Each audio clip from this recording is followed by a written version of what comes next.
कृष्णा।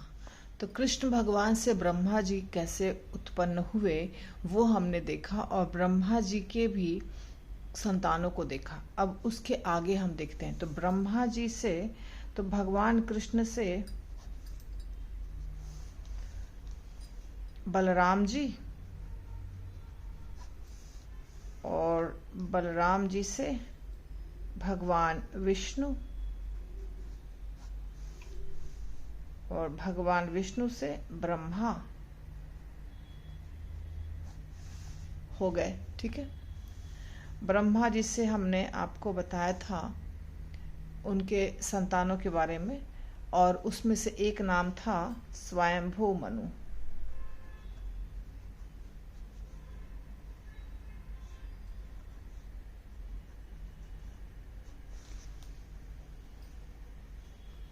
तो उनकी कई संतानें थी, उसमें एक हुए स्वयंभू मनु, और स्वयंभू मनु की पत्नी हुई शतरूपा।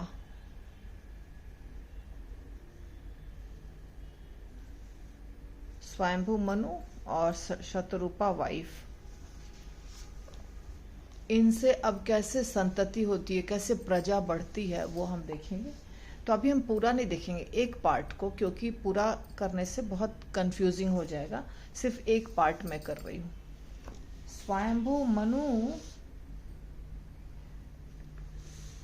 के संतानों में एक संतान है देवहूति।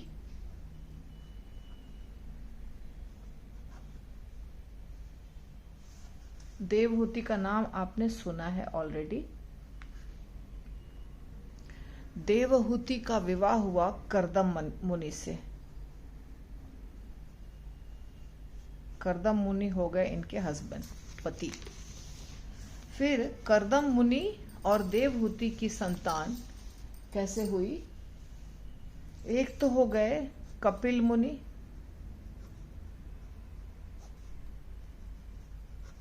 जो कि भगवान के अवतार थे, भगवान के अंश थे।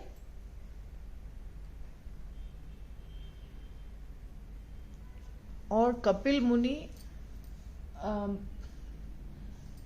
इनका कुछ नहीं है, ये भगवान थे, इनके आगे कुछ नहीं बताया गया है। और दूसरा हो गए, इनके 9 पुत्रियां हुई।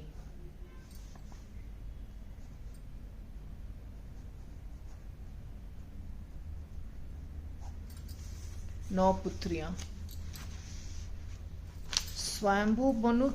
स्वयंभू मनु की पुत्री देवहूति, जो कर्दम मुनि से विवाहित हुई, और उनकी 9 पुत्रियां हुई। पुत्र हो गए कपिल मुनि और पुत्रियां हो गई 9।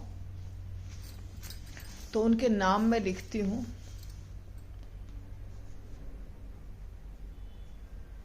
अनुसुया, नाम जानते हैं आप, अनुसुया, जिनका विवाह हुआ अत्रि मुनि से।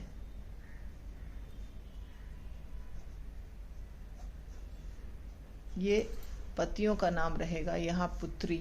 अनुसुया का विवाह हुआ अत्रि मुनि से। दूसरी कला, इनका विवाह हुआ मरीचि। ये सब ऋषि ही हैं, अत्रि मुनि, मरीचि।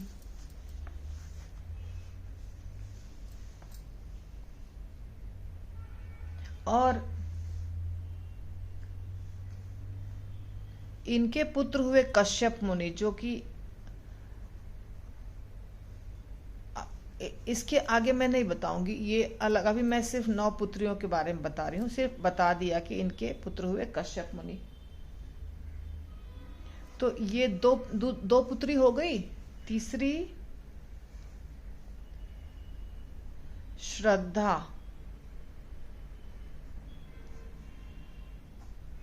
और विवाह हुआ अंगीरा मुनि से।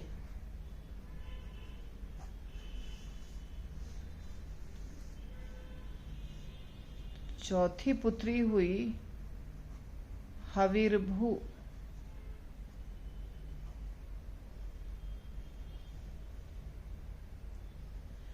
इनका विवाह हुआ पुलस्त्य पुलस्त्य मुनि से। 5वीं पुत्री हुई गति, इनका विवाह हुआ पुलह मुनि से।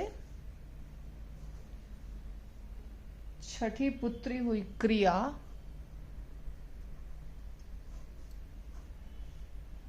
इनका विवाह हुआ क्रतु। सब ऋषि हैं, ये सारे के सारे ऋषि हैं।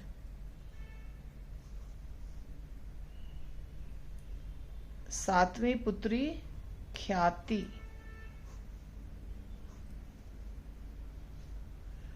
विवाह हुआ भृगु ऋषि से।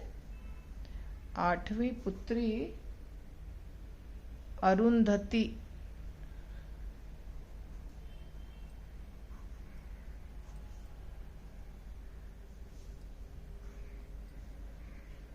वशिष्ठ मुनि से।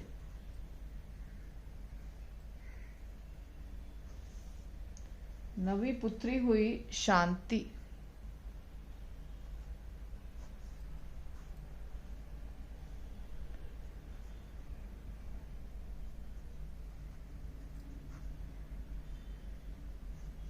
इनका विवाह हुआ अथर्व मुनि से।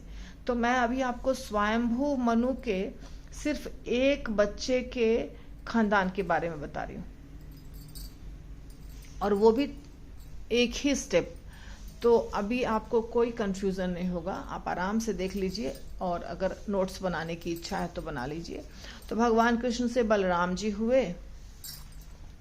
पीछे समझाने के लिए, आसान बनाने के लिए मैं आपको थोड़ा पीछे से समझा रही हूँ। भगवान कृष्ण से बलराम जी, बलराम जी से विष्णु भगवान, ठीक है ना। विष्णु भगवान कहिए, संकर्षण कहिए, कारणोदक्षाय विष्णु, थोड़ा और डीप में जाएंगे तो सीधा सीधा समझ लीजिए विष्णु। और वहां से ब्रह्मा जी, ब्रह्मा जी के कई संतान हुए, उसमें एक संतान हुआ स्वयंभू मनु। स्वयंभू मनु और शत्रुपा, स्वयंभू मनु और शत्रुपा दोनों पति पत्नी हुए, और इनसे एक पुत्री हुई देवहूति। सिर्फ देवहूति का खानदान मैं अभी आपको बता रही हूँ। देवहूति का विवाह हुआ कर्दम मुनि से, और देवहूति और कर्दम मुनि के एक पुत्र हुए कपिल मुनि, जिन्होंने शिक्षा दी थी देवहूति माता को, जो 3rd कैंटो में है, बहुत फेमस है।